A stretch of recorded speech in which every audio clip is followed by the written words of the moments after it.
এইভাবে আমাকে চুলটা ঝেড়ে দে, কাপড়টা টেনে দে, এইভাবে আমাকে ম্যাডাম আপনার ওইখানে করছে, ম্যাডাম এদিকে আসেন এদিকে আসেন, বোঝা যায় আমার ছেলেরা আমাকে টানছে, মেয়েরা আমাকে টানছে, এইভাবে আমাকে তারা করছে।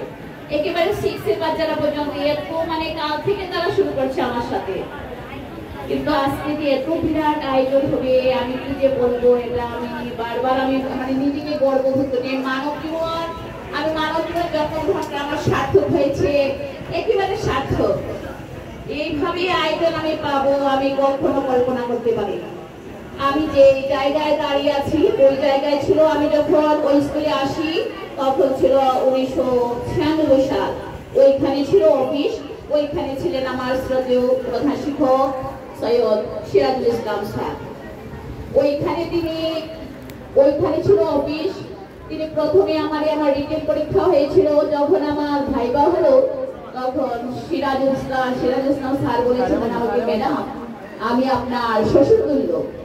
এর থেকে ঠিকই আমি ওনাকে শ্বশুরের মতোই মনে করতাম। উনি আমার শ্বশুরকে চিনতেন, এই জন্য বলেছিলেন যে ম্যাডাম আমি আপনার শ্বশুর তুল্য। তার থেকে ওই স্যার আমাকে এত সব মানে এত স্নেহ করতে, ভাষায় প্রকাশ করার মতো না। তারপর আমার অমরবাবুর কথা বারবার মনে পড়ছে। আমি খুব মানে সবসময় বলতাম যে স্যার আমি না অমরবাবুর মতো যেন বিদায় নিতে না হয়।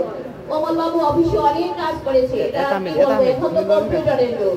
আগে অমরবাবু একেবারে হাত দিয়ে সমস্ত লেখা উনি লিখতেন, কিন্তু শেষ পর্যায়ে উনি এমন ভাবে মানসিক চাপে উনার স্ট্রোক হয়ে গেছিল, নিজে হাঁটতে হেঁটে স্কুলে আসতে পারতেন না, নিষ্কা একেবারে দরজার কাছে আসতো। এর থেকে আমার মনে খুব ভয় ঢুকেছিল যে আমি কি জানি এইভাবে অমরবাবুর মতো হয়তো স্কুল থেকে বিদায় নিতে হয় কিনা জানি না, কিন্তু উপরওয়ালার সহায় আজ আমার একেবারে লাস্ট একেবারে বিদায়ের দিন আমি থেকে চলে যেতে পারছি, এটাই আমার বড় গর্ব। এবং সবার এত যে সম্মান পেলাম এটা আমার অনেক গর্বের বিষয়। আর আমার যে সহকর্মী বৃন্দ সবাইকে আমি এত মানে স্নেহ করি, এটা আসলে ভাষায় বলা যায়। সাথে এত বড় অজ্ঞতা, ওনার সাথে আমি ফালতাম করি, কত ঢং তামসা করি, ওনাদেরকে আমি আসলে মানে আমার সহকর্মী ভাবে আমি নিজের ঘরের লোক মনে করি। আর আমাদের যে বর্তমান প্রধান শিক্ষক স্যার আছেন, উনি আমাকে অনেক মানে স্নেহ করেছেন, এটা কি বলবো, মানে উনি যে আমাকে কত স্নেহ করেছেন, কত সুযোগ সুবিধা আমি পেয়েছি। কখনো স্যারকে যদি এটা আমি বলেছি স্যার না বলে, মধ্য স্যার ম্যাডাম আপনি যা হেড স্যারকে বলেন, যা বলছি তাই শুনতেন। রাজীব স্যারের কথা কি বলবো, রাজীব স্যারও আমাকে অনেক অনেক স্নেহ করেছেন। রাজীব স্যারকে তো আমি অনেক আগ থেকেই চিনি। আমি যখন ওই স্কুলে আসি, ওই স্কুলে আসার আগ থেকে ওনাকে রাস্তায় প্রায় ওনার সাথে কি হতো, ক্রস হতো। কিন্তু এখন আর সহকর্মী হয়ে গেছে, ওনাকে আমি অনেক, যদিও উনি আমাদের সহকারী প্রধান শিক্ষক, তবুও ওনাকে আমি সহকারী প্রধান শিক্ষক হিসেবে ওনাকে দেখি না। আগে তো তিনি ছিলেন আমাদের সহকর্মী, এই জন্য ওনাকে এখনো এইভাবে তবুও ঠকামশা করে স্যার আপনি কিছু মাইন্ড করবেন না, আমি কিন্তু আগের মতো আপনাকে ফোন করে ফেললাম। এইভাবে প্রায়ই আমি একটা ঠকামশার ছলে চলে যাই। সবার জীবনে দুঃখ আছে, তোমরা হয়তো মনে করো ম্যাডাম তো সবসময় হাসি খুশি থাকে, আসলে কি ম্যাডামের দুঃখ নাই? সবার জীবনে দুঃখ আছে, দুঃখটা প্রকাশ না করাটাই ভালো, স্বাস্থ্যের জন্য ভালো। দুঃখটা ঘরের কোণে বসে বসে অথবা বিছানায় শুয়ে শুয়ে একা একা কেঁদে দুঃখটা অনুভব করা খুবই ভালো।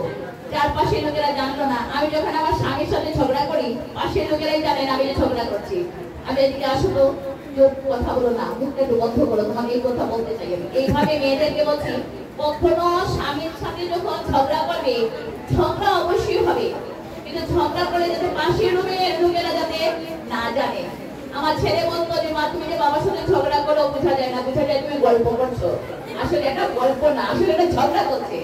এই জন্য মেয়েদেরকে বলছি এইভাবেই তোমরা স্বামীর ঘর করবে, ছেলেরা এইভাবে একদিন তোমরা সংসার করবে, কখনো এইভাবে অসম্মান করবে না, কাউকে তোমরা অসম্মান করবে না। তোমাদের সবার আমি আর কি বলবো, তোমরা মনে মনে ভাবছো ম্যাডামই তো এত কথা বলতে, ম্যাডাম তো বিদায়ের সময় ম্যাডাম তো কান্না করছে না।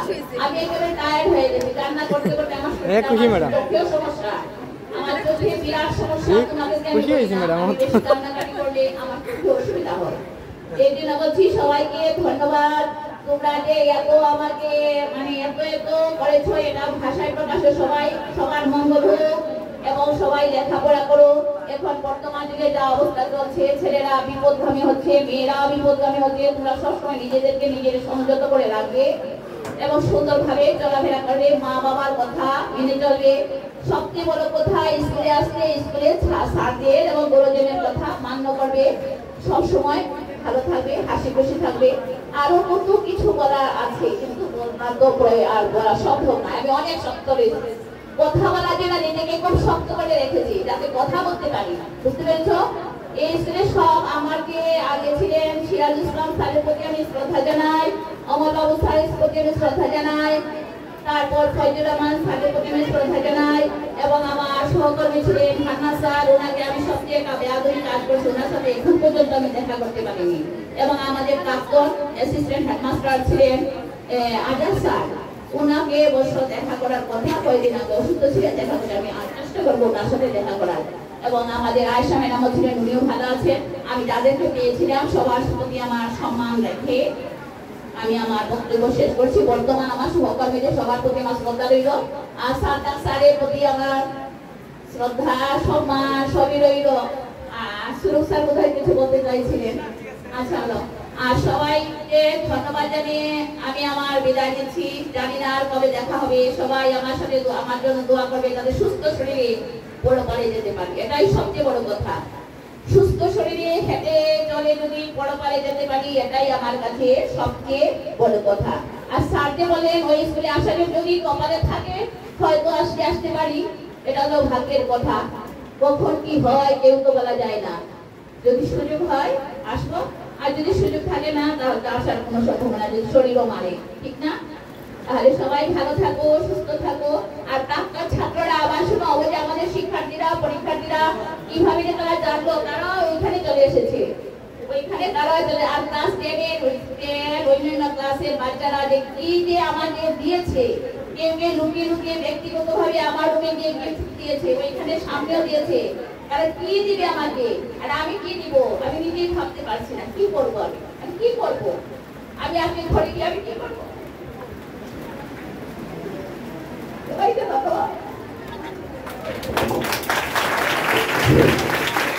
Bye-bye.